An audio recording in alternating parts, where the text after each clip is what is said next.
و مادرزاد گنگ است، میخواهم او را عائله دار کنم. در باب نکاح آدمان گنگ روشنی می انداخته، یعنی که آنها را چی طور نکاح میکنند. التماس فوراً جواب گویید. ما از شهر دوشنبه برای شنیدن امر معروف شما آمدیم و میخواهیم که از شما یک دعای نیک بگیریم. با احترام مخلص شما سعدی. یعنی آدمانی که گنگ هستند آنها را نکاحشان با طریق اشاره می شود و با طریق خطی می شود. اگر با طریق اشاره فهمد که وی در معرکه نکاح اشتراک دارد و او را اشاره کنیم، او مثال با سرش اشاره کند قبول کردم گفته، این ده هم نکاح گنگ و گنگ درست می شود. سای دخیوی ای دوبای اومگی گارانتش خطی یک هفته در لباسا میشینه. اینجا بسیار نمو داروهای گیاهی هستند. هستای برای پوچکی، یعنی برای گرده ها، سیسید اونیریز هستای، پراستاتید هستای، همچنین ژنسکی زداروی برای پامیت، شیتاویتکا هستای، داولینی نورم هستای برای آدمایی که دیل شدار میکنن، زداروی سرس هستای، میناکسیدیل هستای برای ریش و موی سر، همچنین برای سمیوان برای بزبالشوی، اکس پیگمنت و صابون مور برای آدمایی که در روشون مارشی ندارن، همچنین برادر آدمایی که کسل ویتیلیگو میشوند، مردم ما تست میگن برای ویتیلیگو هستای برادر. شخصانی که خواهش گذشتن سرحد قزاقستان را از شهر مسکو دارند، برای شما بهترین کمپانی را توصیه می‌دهیم. کمپانی دارای ماشین‌های زمانوی است. شما را آمده از جای زیستتان گرفته با سرحد قزاقستان برده و ساق سلامت با خواست الله آورده میرسانند. در دکومنت‌ها یگان مشکلی باشد خودشان حل میکنند.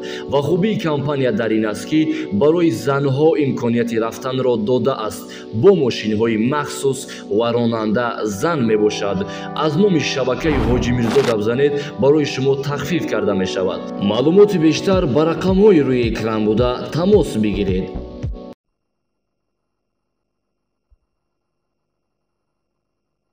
لله رب العالمین والصلاة والسلام على اشرف الانبیاء والمرسلین وعلى آله وأصحابه أجمعين. بنام جهاندار جان آفرین، حکیمی سخن در زبان آفرین. سپاس و حمد به حد مر خدا را که صنعش در وجود آورد ما را. هر دم از ما 100 درود و 100 سلام بر رسول و آل و اصحابش تمام. اللهم صل علی محمد و علی آل محمد.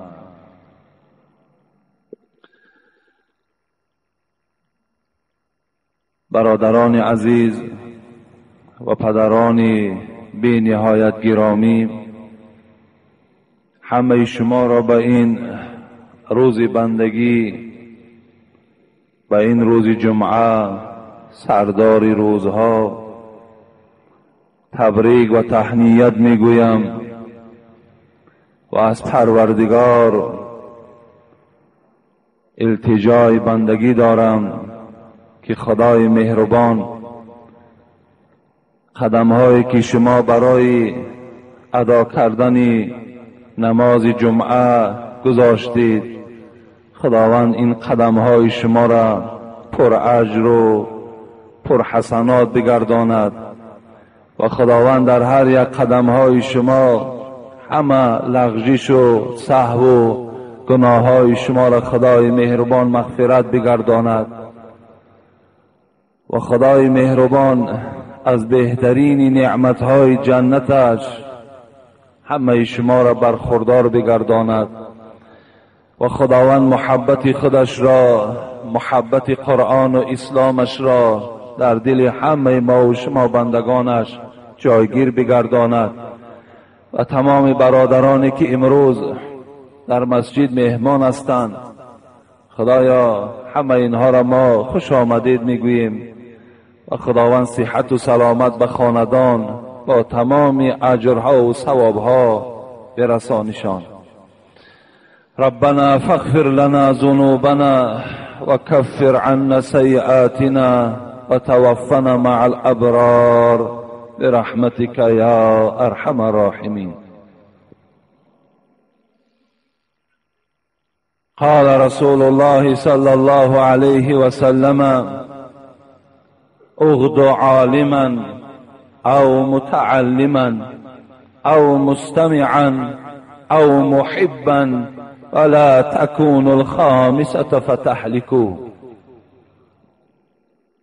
پیغمبر خدا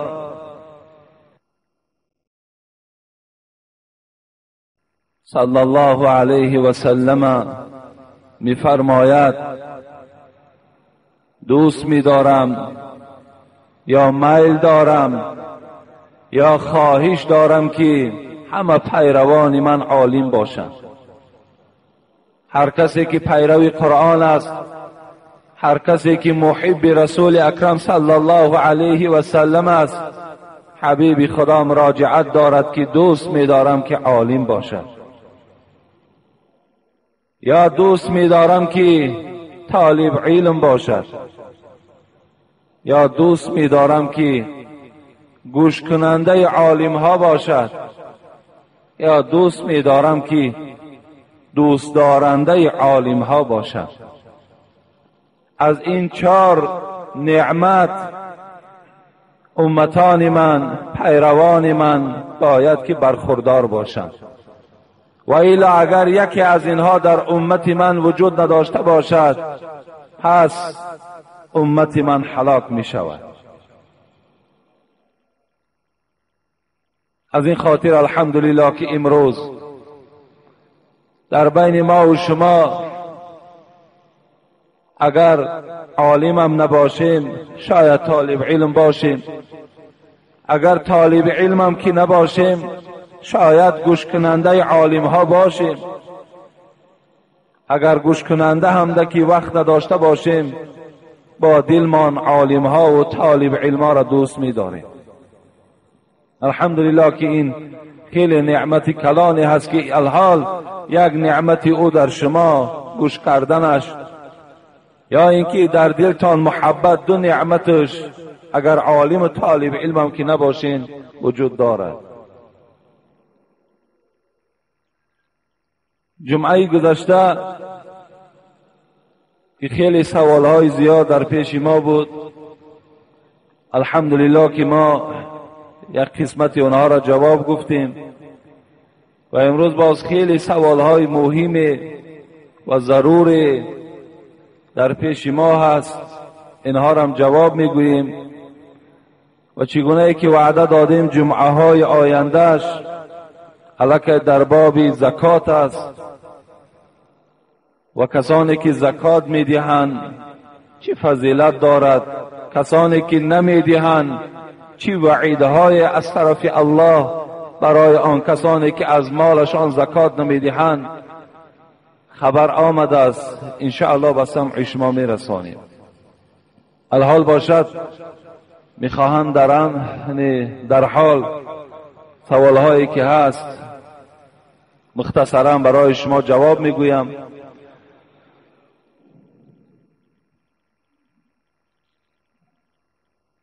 السلام علیکم محترم اکای حاجی میرزا، با شما سوال دارم، با این سوالم جواب گردانید.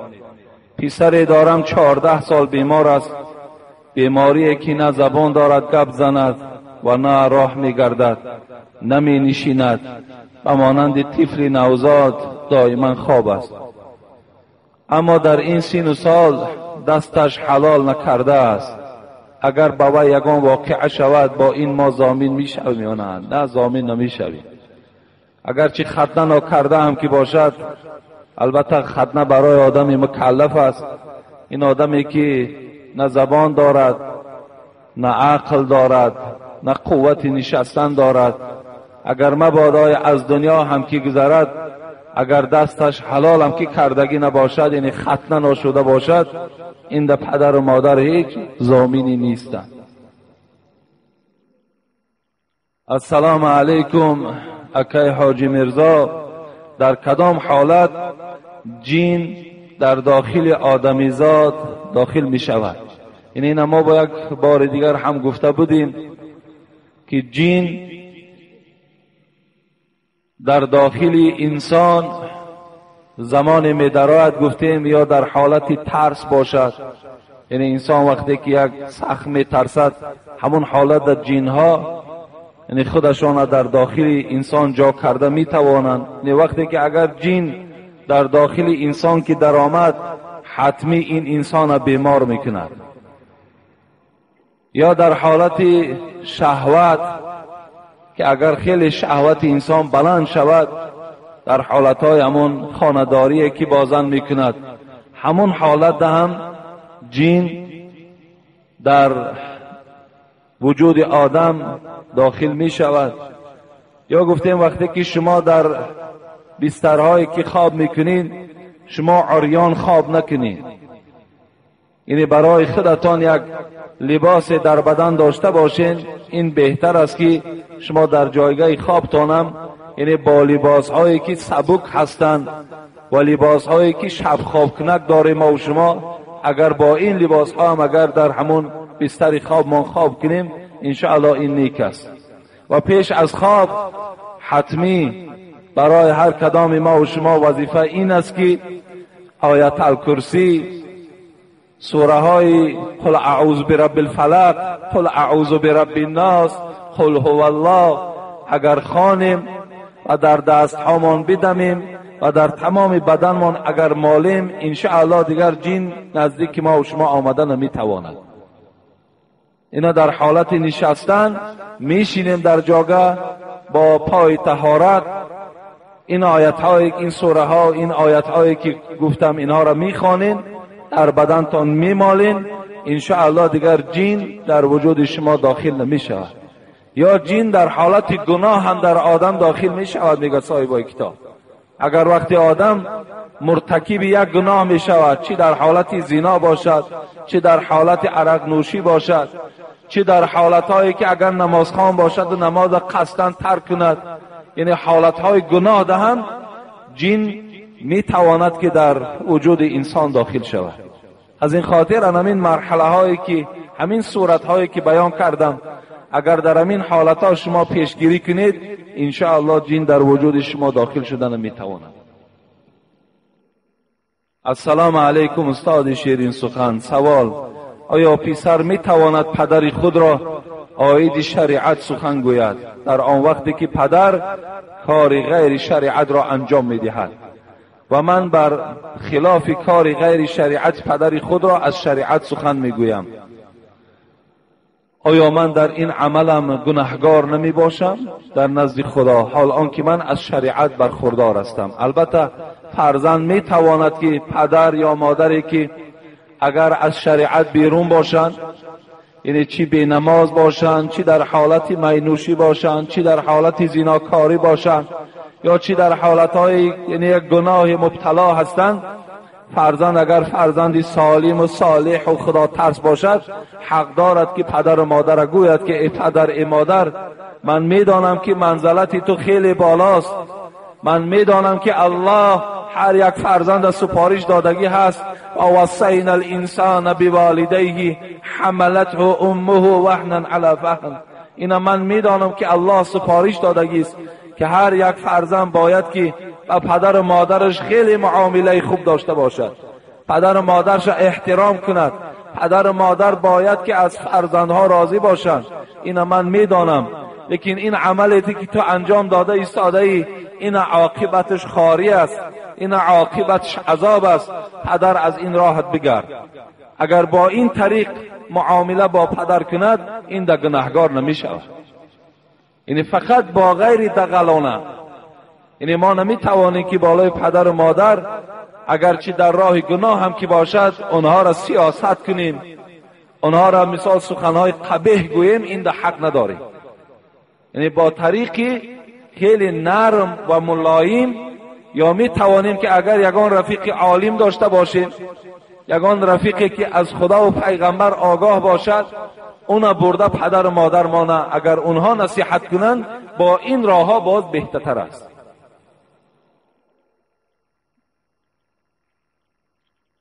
محترم اکای حاجی میرزا، من یکی از مخلصان شما می باشم. برادری دارم که او مادرزاد گنگ است. میخواهم او را عائله دار کنم. در باب نکاح آدمان گنگ روشنی می انداختید، یعنی که آنها را چی طور نکاح میکنند؟ التماس فوراً جواب گویید. ما از شهر دوشنبه برای شنیدن امر معروف شما آمدیم و میخواهیم که از شما یک دعای نیک بگیریم. با احترام مخلص شما سعدی. یعنی آدمانی که گنگ هستند، آنها را نکاحشان با طریق اشاره می شود و با طریق خطی می شود.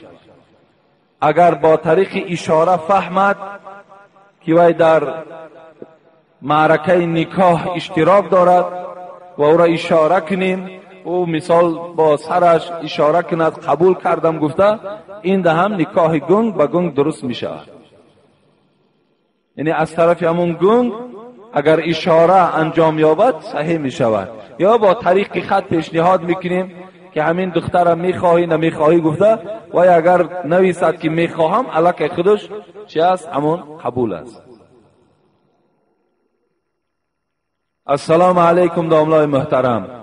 سوالها از دوشنبه، التماس همین جمعه جواب دهید، ضرور است اگر امکانیت باشد.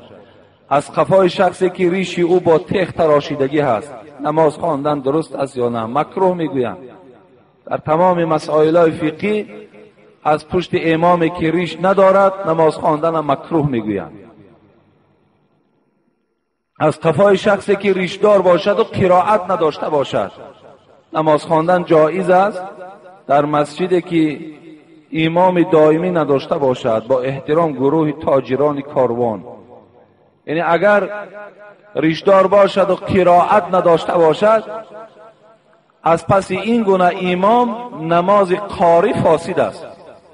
یعنی کسی که اگر همان قرائت امامی ریشدار میفهمد که غلط خوانده ایستاده است، نادرست خوانده ایستاده است، انا برای همون عالم‌هایی که میفهمند برای آنها نمازشان درست نمیشود. لیکن برای کسی که از قرائت او سهو و غلطی او را جدا کردن نمیتواند، یعنی گویم از اون در علمش پستر است، برای اونها نمازشان درست میشود. یعنی نماز عامی به عامی درست میشود، نماز آدم جاهل به جاهل درست میشود، فقط نماز آدم جاهل به عالم درست نمیشود. یعنی عالم از پس جاهل اگر نماز خواند نمازش درست نمیشود.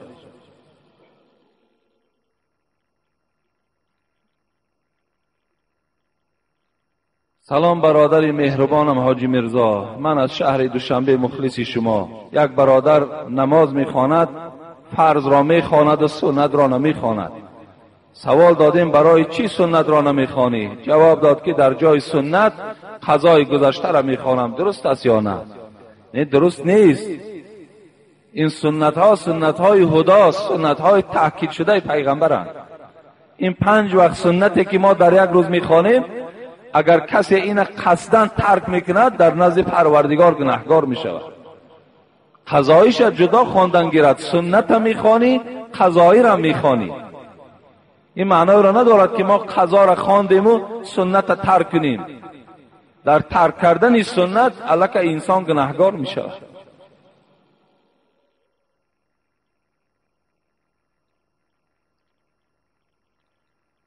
بی سامانی این مبلغ ناچیز هم که باشد در آبادانی مسجد صرف کنید. نامم را در بین آدمان نگیرید و اعلان نیز نکنید تا که ثوابش بر من رسد. با احترام خواهر اسلامی شما. یک مکتوب نویساندند و 20 سامانی هم برای آبادی مسجد روان کردند. بسم الله الرحمن الرحیم. السلام علیکم و رحمت الله و برکاته. یک نفر خواهر اسلامی شما با سببهای معلوم نام و نسب و نام دهام را نمی نویسم. از درگاه خداوند صحت شما را خواهانم.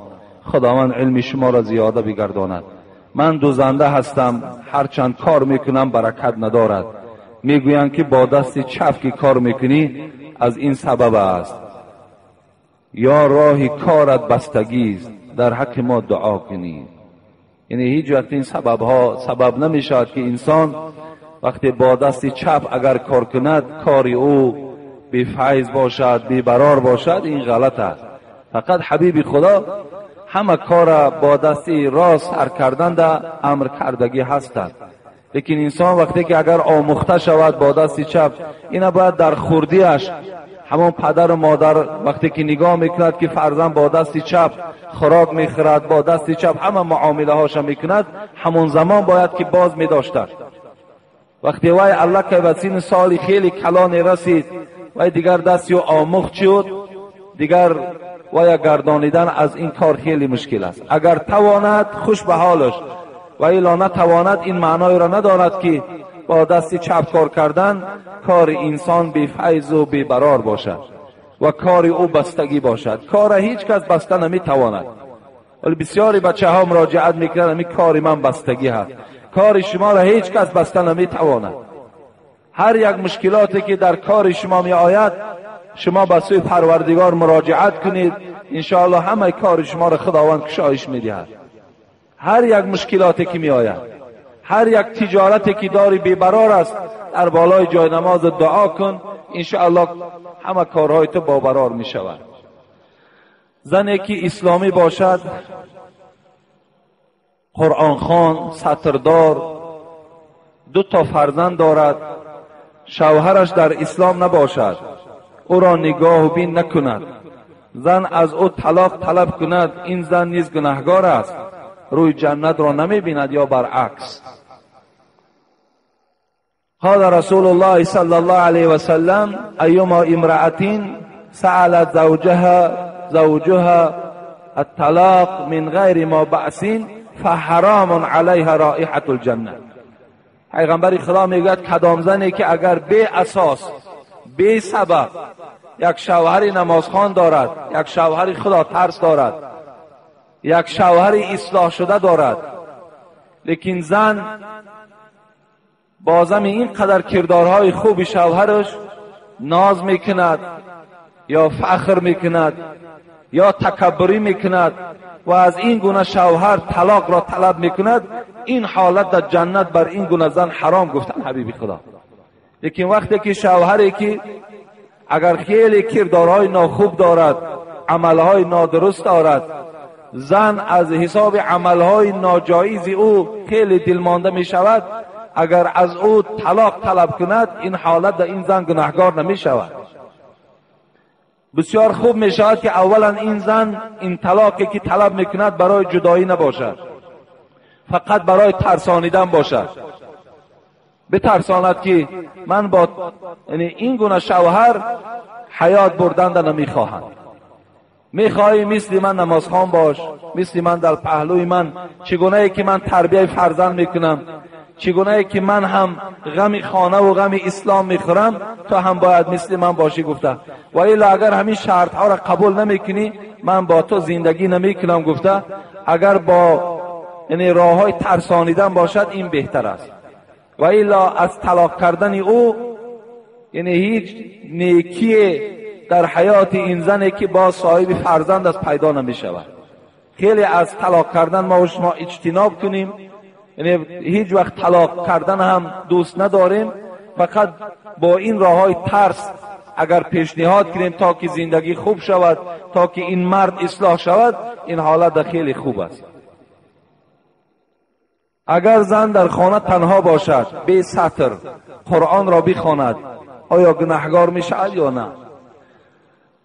خداوند در سوره احزاب خبر می دهد اعوذ بالله من الشیطان الرجیم لا جناح علیهن فی آبائهن ولا ابنائهن ولا اخوانهن ولا ابناء اخوانهن ولا ابناء اخواتهن ولا نسائهن ولا ما ملكت ايمانهن اتقين الله ان الله كان على كل شيء شهيدا. صدق الله العظیم. خداوند میگوید هیچ گناهی نیست بر زنها اگر در نزد پدرهاشان، اگر در نزد فرزندهاشان، اگر در نزد برادرهاشان، اگر در نزد فرزندهای برادرهاشان، اگر در نزد فرزندهای خواهرهاشان، اگر در نزد زنهایی که همسایش باشد یا اینکه زنهای مسلمانی که در اون خانه پیشی و آمدگی هستند، این حالت اگر زن بی ستر هم که باشد گناهگار نمی شود.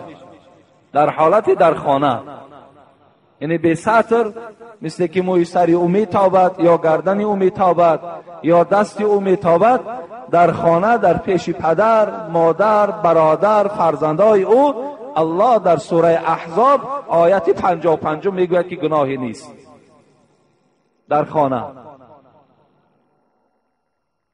یعنی ستر میتواند زنهای ما وقتی از خانه که بیرون شد، انا در کوچه برای زنها ستر کردن فرض است که چشم مردم بیگانه با این زن نرسد.